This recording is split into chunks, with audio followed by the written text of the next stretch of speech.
महबूब जफर का एक शेर है, हमें तो अहले सियासत ने ये बताया है, किसी का तीर किसी की कमान में रखना। और ये सत्य भी है। सरदार शहर की राजनीति में इन दिनों घमासान छिड़ा हुआ है। कांग्रेस, बीजेपी और राजकरण चौधरी जो कि मौजूदा सभापति है, जिनको हटाने के लिए पूरी कवायद चल रही है। हाल फिलहाल के अंदर कांग्रेस और बीजेपी इसमें कामयाब नहीं होती हुई दिखाई दे रही है, लेकिन जैसे जैसे आगे वक्त बढ़ेगा वैसे वैसे संकट के बादल है वो मंडराते रहेंगे। तो ऐसे में कांग्रेस की और बीजेपी की बात करें तो दोनों ही ओर से आधिकारिक रूप से नहीं, लेकिन इनसे जुड़े हुए नेता कार्यकर्ताओं का कहना है कि उनके पास वो आंकड़ा है, वो जादुई आंकड़ा है जिसके दम पर ये राजकरण चौधरी को हटा देंगे। लेकिन राजकरण चौधरी का दावा है कि हमारे पास पूर्ण बहुमत है, हमारे पास जितने पार्षद होने चाहिए वो हमारे पास पार्षद सुरक्षित हैं, ऐसे में हमें हमारी कुर्सी को लेकर कोई खतरा नहीं है। यदि बीजेपी और कांग्रेस के पास पार्षदों का समर्थन है, 42 पार्षद जो कि चाहिए उनका समर्थन है, तो वो हमारे खिलाफ अविश्वास प्रस्ताव लेकर आए, देरी ना करें। लेकिन देखने वाली बात ये होगी कि जैसे जैसे दिन आगे बढ़ते हैं, क्या कुछ तस्वीर है वो निकलकर सरदार शहर की राजनीति में सामने आती है। हमारे साथ मनोज है, हम उनसे जान लेते हैं। मनोज, जैसे कि खबरें लगातार आ रही थी कि बाड़ेबंदी हो चुकी है, कांग्रेस और भाजपा की ओर से प्रयास किए जा रहे हैं कि जल्द से जल्द पार्षदों के साइन करवाए जाएं और अविश्वास प्रस्ताव लाए जाए। कहाँ तक पहुंचे हैं अभी तक कांग्रेस और भाजपा इस काम में? देखिए, कांग्रेस और भाजपा दोनों मिलकर अभी भी कोशिश कर रहे हैं कि जो 42 का आंकड़ा होने चाहिए शायद वो उस तक पहुंच जाए। लेकिन शायद जिस दिन बाड़ेबंदी हुई उसके दूसरे दिन ये लगा कि हाँ, कांग्रेस और भाजपा है वो दोनों मिलकर इस में कामयाब हो सकते हैं। लेकिन कल का जो दिन का जो पूरा दौर चला उसके बाद में रह रहकर जो खबरें आई कि जो उनको आंकड़ा चाहिए वो उनका आंकड़ा वहां तक नहीं पहुंचा है। अभी तक जो हमारे सूत्र बताते हैं कुल 36 ही पार्षद है वो उनके सिग्नेचर है वो हो पाए हैं। अभी भी 6 का आंकड़ा है वो कांग्रेस और भाजपा है, उनको दोनों को तय करना है। लेकिन अब समय इतना बीत चुका है गजेंद्र की सभापति राजकरण चौधरी है, उनको इतना समय मिल चुका है कि वो भी अपने पक्ष में जिनको करना था शायद वो कर चुके हैं। और उन्होंने अपने फेसबुक वॉल पे एक रात को पोस्ट भी डाली थी।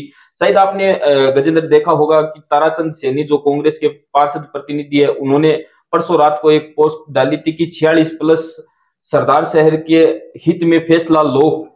तो सबसे बड़ा सवाल तो ये है गजेंद्र की, अगर 46 प्लस है तो देर किस बात की है? जिला कलेक्टर के सामने आपको तो 42 ही चाहिए, जब 46 है तो पेश कीजिए। तो कुल मिला के यही लग रहा है गजेंद्र, ये बरगलाने वाली बातें हैं, लोगों को भ्रमित करने वाली अभी ये वो जो आंकड़ा आया नहीं, हालांकि प्रयास दोनों ओर से अभी तक किए जा रहे हैं। वही राजकरण चौधरी की ओर से भी रात को एक सभापति की ओर से भी एक पोस्ट डाली गई जिसमें लिखा गया 46 बराबर 17।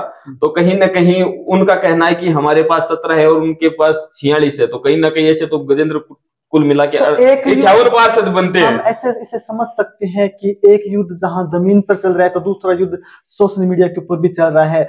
व्यंग्यवान है वो चलाए जा रहे हैं सोशल मीडिया के ऊपर से, और जबरदस्त तरीके से सदाशा शहर की राजनीति को लेकर कहें तो इन दिनों सोशल मीडिया के ऊपर भी पोस्टों का अंबार लगा हुआ है। एक तरफ राजकरण चौधरी के समर्थक हैं तो दूसरी तरफ कांग्रेस और भाजपा के समर्थक हैं जो एक दूसरे पर व्यंग्यवान चला रहे हैं, कह रहे हैं कि चुनौती दे रहे हैं एक दूसरे को, यदि आप में दम है तो आप हटा के दिखाइए, यदि आप में दम है तो हमें गिरा कर दिखाइए। अब देखने वाली बात यह होगी कि जैसे जैसे वक्त बीतता है कहाँ कौन सा दल है वो खड़ा हुआ नजर आता है, लेकिन पूरी कवायद है वो सभापति की कुर्सी को लेकर है। जिस प्रकार से सभापति को लेकर सब सभापति बने थे राजकरण चौधरी, उस समय कई सारे नाम आए थे कांग्रेस से, क्योंकि कांग्रेस के पास स्पष्ट बहुमत था, बिल्कुल जिनमें बिल्कुल। राजेश पारिक का नाम सबसे तेज चल रहा था, सबसे आगे चल रहा था, और अब्दुल रशीद साहिल का भी नाम चल रहा था। मलाल शिव शिव शिव भगवान सैनी का नाम था। शिव भगवान जी सैनी का भी नाम चला था। काफी सीट फुटबॉल भी वहां पर इस वो दौरान देखने जो को मिली। बाड़ाबंदी हुई थी कांग्रेस की, वहां पर देखने को मिला था।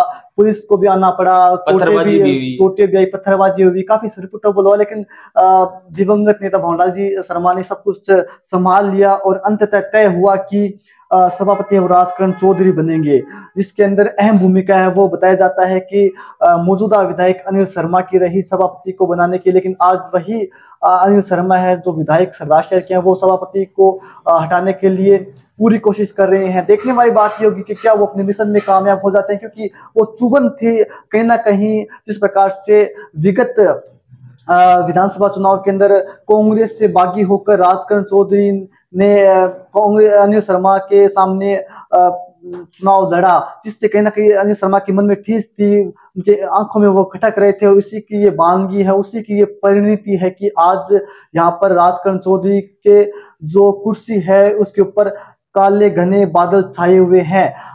देखने वाले गजेंद्र, मेरा सवाल, खटक तो देखिए कहीं ना कहीं अनिल शर्मा को ही रहे हैं, क्योंकि भाजपा के पार्षद है, वो कहीं ना कहीं चाहते हैं कि हम सभापति बन जाए, इसलिए वो साथ में। लेकिन भाजपा का कोई बड़ा नेता इस मामले में अभी तक खुलकर सामने नहीं आया। जैसा कि अब तक देखने को मिला, भाजपा का कोई बड़ा नेता है वो अब तक इस मामले में खुलकर सामने नहीं आया। क्योंकि अगर भाजपा के बड़े नेताओं माने तो राजकुमार जी रेणुआ है, मधुसूदन जी राजपुरोहित है, इन्होंने अब तक इस मामले में खुलकर कोई बात नहीं कही, या खुलकर कहीं वो आगे आने को तैयार नहीं। और हमने इनसे संपर्क करने की कोशिश की थी, दिव्य न्यूज संपर्क करने की कोशिश की थी, लेकिन इन्होंने आधिकारिक रूप से कुछ कहने से इनकार कर दिया। लेकिन हमारे सूत्र बताते हैं कि इनका कोई दिलचस्पी इस अभियान को लेकर नहीं है, राजकरण चौधरी की कुर्सी को लेकर इनकी कोई दिलचस्पी नहीं है। जैसा कि मैंने आपको पहले भी कहा था, यदि राजकरण चौधरी को हटाना है तो राजेंद्र राठौड़ का इंटरफेयर होता है, यदि उनकी दिलचस्पी होती है तो कहीं ना कहीं सूर्य नहीं ढलेगा, इससे पहले ही राजकरण चौधरी की कुर्सी है वो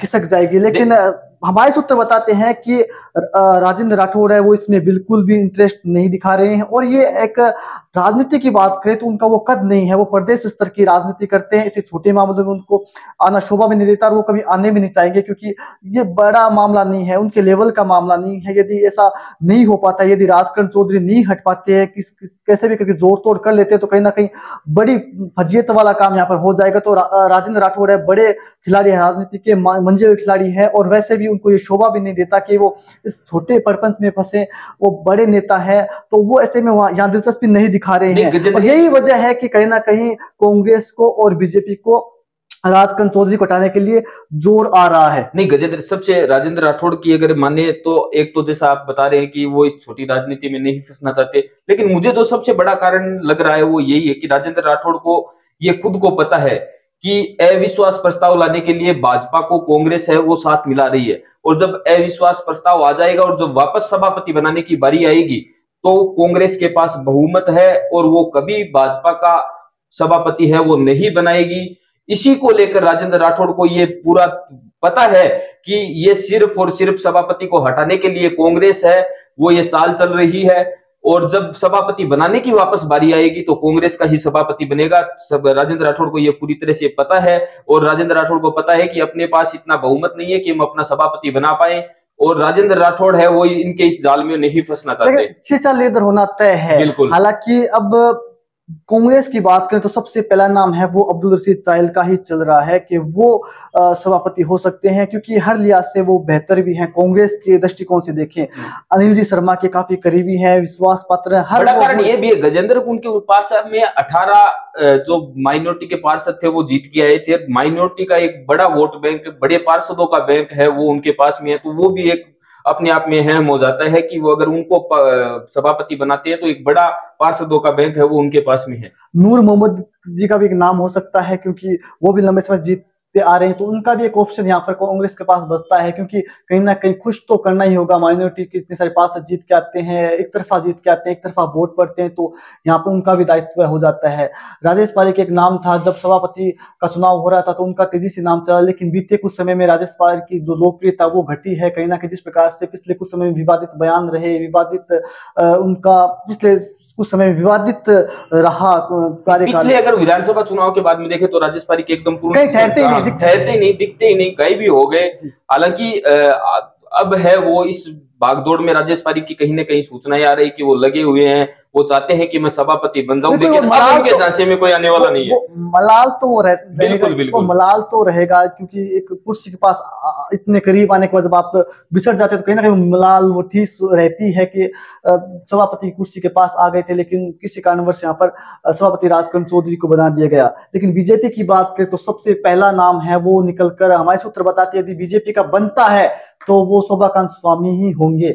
इसके पीछे मोटी वजह ये है कि हम नाम नहीं लेना चाहेंगे, लेकिन एक बड़ा उद्योगपति, सरदार शहर के जाने माने उद्योगपति हैं, वो इस पूरी जो चौसर है उसके ऊपर गोटियां फेंक रहे हैं, और सभापति के रूप में वो कहीं ना कहीं शोभाकांत जी स्वामी को बिठाना चाहते हैं। इसके पीछे आपको एक गणित मैं समझा देता हूं। यदि शोभाकांत स्वामी बनते हैं तो इसके पीछे गणित हो सकता है। ये गणित यूं हो सकता है कि शोभाकांत स्वामी मौजूदा रूप से बीजेपी के पार्षद हैं, लेकिन यहाँ पर कांग्रेस भी चाहती है कि शोभाकांत स्वामी बने, क्योंकि इसके पीछे भी एक लॉजिक है, कारण है, वो आगे बताएंगे। लेकिन कांग्रेस चाहती है शोभाकांत स्वामी बने, तो ऐसे में एक ये हो सकता है कि शोभाकांत स्वामी को पहले इस्तीफा दिलाया जाए, उसके बाद में वो निर्दलीय के रूप में सभापति बन सकते हैं, जिससे ना तो बीजेपी की वो रहेंगे ना ही कांग्रेस के वो रहेंगे। भाजपा से इस्तीफा दिला देंगे, शोभाकांत स्वामी को चेयरमैन बना देंगे। तो ऐसे में शोभाकांत स्वामी का नाम सबसे ऊपर चल रहा है। इसके अलावा दूसरा नाम है वो बीजेपी से भी बनते हैं, हालांकि संभावनाएं बहुत कम है, लेकिन फिर दूसरा नाम है वो जो जांगीर साहब हैं, जो रामावतार जांगीर, उनका नाम चल रहा है, वो भी सभापति की रेस में है। यदि बीजेपी से बनते हैं तो उनका नाम चल रहा है। मदन ओझा नो डाउट के वो योग्य हैं, युवा हैं, तेज तर्रार हैं, और बीते समय में सबसे मुखर होकर कांग्रेस का यदि किसी ने विरोध किया है तो मदन ओझा ने किया है। लेकिन उनकी सबसे बड़ी उनकी रोड़े अटका रही है जो चेयरमैन बनने में, ये है कि उनकी खुद की जाति, वो ब्राह्मण समाज से आते हैं, और मुझे नहीं लगता है कि कोई चाहे कि अनिल शर्मा ये चाहेंगे कि एक दूसरा ब्राह्मण नेता है वो उनके सामने खड़ा हो जाए। तो सबसे बड़ा रोड़ा यदि उनके सामने कोई है तो उनकी खुद की जाति वर्तमान में है। ऐसे में मदन ओझा निश्चित रूप से चेयरमैन के पद के सबसे योग्य उम्मीदवार बीजेपी में वर्तमान में है, लेकिन वो शायद यही एक वजह है कि वो यहाँ पर चेयरमैन नहीं बन पाएंगे मौजूदा स्थिति के अंदर, क्योंकि कोई भी नेता हो वो कभी नहीं चाहता है, चाहे वो राजपूत हो, जाट समाज से हो, ब्राह्मण समाज से हो, कोई भी बड़ा नेता नहीं चाहता कि उनके समाज का कोई दूसरा नेता है वो पैदा हो, जिले के अंदर हो। जिले की राजनीति देखें, जितने भी जिले के अंदर बड़े नेता हुए हैं,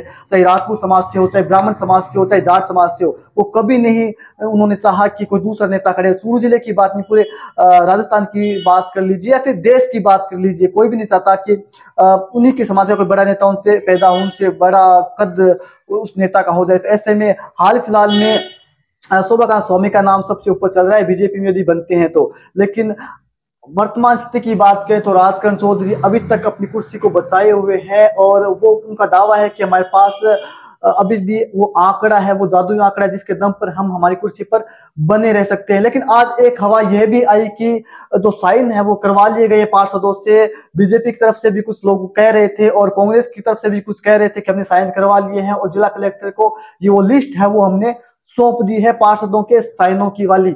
लेकिन हमने जब पता किया तो हाल फिलहाल में इस प्रकार की कोई पुष्टि है वो नहीं हो पाई है। अभी भी इस प्रकार की जो खबर है उसके ऊपर कोई आधिकारिक मोहर नहीं लगी। हमने हमारे स्तर पर पता किया तो इस प्रकार की ये अफवाहें हमें ये हमारे सामने रही। मनोज, मेरा सवाल आपसे ये है कि आगे क्या होगा अब, जैसा कि अब चल रहा है, एक दो दिन काफी अहम रहने वाले सरदार शहर की राजनीति के लिहाज जी से। बिल्कुल, देखिए बाड़ाबंदी, देखिए मैं आपको बता दूं, एक और शायद 2 दिन और इंतजार करेंगे और कोशिश करेंगे भाजपा और कांग्रेस खेमा की, जो उनके पास अभी भी जो 6 का आंकड़ा होने चाहिए वो उनको प्राप्त हो जाए। ज्यादा दिन लंबे समय तक ये बाड़ाबंदी चलने वाली नहीं है गजेंद्र। इसका मुख्य कारण ये भी है कि आचार संहिता का ज्यादा समय नहीं रहा है। जैसे जैसे दिन बढ़ रहे हैं वो आचार संहिता की ओर बढ़ रहे हैं। लगभग 5 मार्च 10 मार्च तक आचार संहिता लगने वाली। तो ये जो अविश्वास प्रस्ताव की जो प्रक्रिया का जो समय, उसमें भी समय लगता है, और उस दौरान अगर आचार संहिता लग जाती है तो वो प्रक्रिया है वो बीच में ही रह जाती है। तो इसको देखते हुए भी भाजपा और कांग्रेस है वो शायद आने वाले 1-2 दिन तक और इंतजार करेगी। 1-2 दिन अगर ये उनके पास में बहुमत नहीं हो पाता है, 42 पार्षद उनके पक्ष में नहीं हो पाते हैं, तो बाड़ाबंदी है वो खुल जाएगी, और शायद लोकसभा चुनाव तक ये जो बाड़ाबंदी या फिर अविश्वास प्रस्ताव की प्रक्रिया है वो पूरी तरह से टल जाएगी, क्योंकि आचार संहिता के दौरान ये प्रक्रिया है वो हो नहीं सकती। गजेंद्र, सबसे बड़ा सवाल ये है कि वर्तमान समय में राजकरण चौधरी है वो 17 कह रहे हैं, अनिल शर्मा और भाजपा के जो पार्षद है कांग्रेस और बीजेपी वो अपने आप को 46-47 का आंकड़ा बता रहे हैं।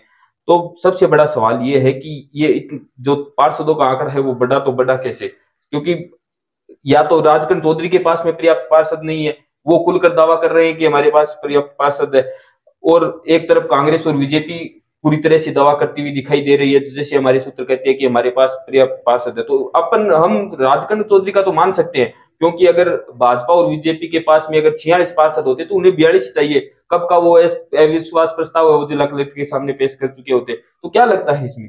तो निश्चित रूप से देखिए, इसमें एक मैं ये जरूर कह सकता हूँ कि इस पूरे प्रकरण के अंदर किसी ना किसी की चीचालेदरी होना तय है, चाहे वो बीजेपी कांग्रेस की हो फिर राजकरण चौधरी की हो। यदि बीजेपी और कांग्रेस मिलकर राजकरण चौधरी को उनकी कुर्सी से हटाने में सफल हो जाते हैं तो निश्चित रूप से मौजूदा सरदार शहर की राजनीति में विधायक अनिल शर्मा का कद है वो और बढ़ जाएगा और प्रभावशाली वो नजर आएंगे और बीजेपी के पास एक सभापति मिल जाएगा। वहीं यदि राजकरण चौधरी यदि अपनी कुर्सी पर काबिज रहते हैं, यदि वो बच जाते हैं इस संकट से, तो कहीं ना कहीं उनका कद है वो सरदार शहर की राजनीति में बढ़ जाएगा, उनका प्रभाव है वो और बड़ा हो जाएगा। यही अशोक पिंचा की बात करें तो वो भी इस पूरे घटनाक्रम पर नजर बनाए हुए हैं, उनकी ओर से भी प्रयास किए जा रहे हैं क्योंकि जो बीजेपी से जो निष्कासित जो पार्षद हैं या फिर जो बीजेपी के जो पार्षद थे जो जीत गए थे बीजेपी के चुनाव चिन्ह पर, वो सारे के सारे पार्षद हैं वो अशोक पिंचा के साथ मजबूती के साथ डटे हुए हैं। हालांकि बीजेपी ने कब का ही निष्कासित अशोक पिंचा को कर दिया, लेकिन अभी भी वो सरदार शहर की राजनीति में छाप छोड़ रहे हैं, अभी भी वो सरदार शहर की राजनीति में बिल्कुल प्रभावशाली दिखाने की कोशिश कर रहे हैं और प्रभावशाली होते हुए दिखाई भी दे रहे हैं। ये अग्नि परीक्षा एक तरफ अनिल शर्मा की है तो दूसरी तरफ राजकरण चौधरी की है। इसके अलावा अशोक पिंचा भी इस अग्नि परीक्षा से गुजर रहे हैं, बीजेपी के भी जो कुछ नेता हैं वो इस अग्नि परीक्षा से गुजर रहे हैं। तो देखने वाली बात ये होगी कि इस परीक्षा के अंदर कौन सफल होगा, क्योंकि अब बहुत ज्यादा इस इम्तिहान के अंदर समय नहीं बचा है, 2 से 3 दिन का ये वक्त है। यदि कुछ करना है तो इन 2-3 दिनों के अंदर हो, क्योंकि जैसे जैसे बाड़ेबंदी खींचेगी वैसे वैसे ये मामला वो ठंडे बस्ते में चला जाएगा। अब लोकसभा चुनाव की भी तारीखों का ऐलान है वो जल्द होने वाला है, बहुत ज्यादा समय नहीं रहा है। यदि उससे पहले पहले ये कामयाब हो जाते हैं राजकरण चौधरी को हटाने में या राजकरण चौधरी कामयाब हो जाते हैं अपने आप को बचाने में तो ठीक है। लोकसभा चुनाव के बाद 3-4 महीने तक ये उनके जो ऊपर ये बादल मंडरा रहे हैं वो छट जाएंगे, राहत के साथ राजकरण चौधरी है वो ले सकते हैं। तो हाल फिलहाल के अंदर राजकरण चौधरी है वो सुरक्षित नजर आ रहे हैं, लेकिन कितने दिनों तक वो सुरक्षित रहेंगे ये बड़ा सवाल है। क्या कांग्रेस है वो राजकरण चौधरी को हटा देगी, ये बड़ा सवाल है। क्या राजकरण चौधरी अपनी कुर्सी पर बने रहेंगे, ये बड़ा सवाल है। और इन सभी सवालों का जवाब है वो भविष्य की गर्भ में है, वो इन सभी सवालों का जवाब है वो आने वाले कुछ समय के बाद ही, आने वाले कुछ दिनों के बाद ही हमें मिल पाएगा। ऐसे में हम और आप सिर्फ इंतजार कर सकते हैं और देख सकते हैं इस राजनीति का ये एक नया रंग, जहां पर एक और भाजपा कांग्रेस है तो दूसरी ओर राजकरण चौधरी है। राजकरण चौधरी जहां अपने आप को बचाने की लड़ाई लड़ रहे हैं तो वही कांग्रेस और बीजेपी राजकरण चौधरी का अस्तित्व मिटाने के ऊपर आमादा है। राजकरण चौधरी को सरदार शहर के अंदर राजनीतिक जड़े उखाड़ फेंकने के लिए लगे हुए हैं। लेकिन दिलचस्प होगा कि आखिर इस पूरी लड़ाई में, इस सरदार शहर की इस कुरुक्षेत्र में, सरदार शहर की राजनीति के अंदर कौन बाजी मारता है, कौन अर्जुन बनता है, कौन कर्ण बनता है, कौन इस जो चक्रव्यूह है उसको भेदने में कामयाब होता है। दिव्य न्यूज की भी नजर बने रहेगी और आपको हम बताते रहेंगे कि सरदार शहर की राजनीति के अंदर क्या कुछ नया घट रहा है। आप भी हमें कमेंट करके बताइए कि आगे क्या होने की संभावना है, आपको क्या अच्छा लगा, किस ओर सरदार शहर की राजनीति जारी है, कौन चेयरमैन अगला हो सकता है यदि राजकरण चौधरी हटते हैं तो, या फिर राजकरण चौधरी बने रहेंगे। कमेंट करके हमें जरूर बताइएगा। धन्यवाद मनोज आपका। धन्यवाद, धन्यवाद गजेंद्र, धन्यवाद दर्शकों का जो हमें लगातार प्यार दे रहे हैं। हम जैसे जैसे उनके सामने दिखाते हैं उनको नीचे कुछ सुझाव भी देते हैं, उन पर ध्यान भी करते हैं, कुछ व्यंग भी होते हैं, कुछ व्यंग भी होते हैं और होने भी चाहिए गजेंद्र जी। शुक्रिया, शुक्रिया, धन्यवाद।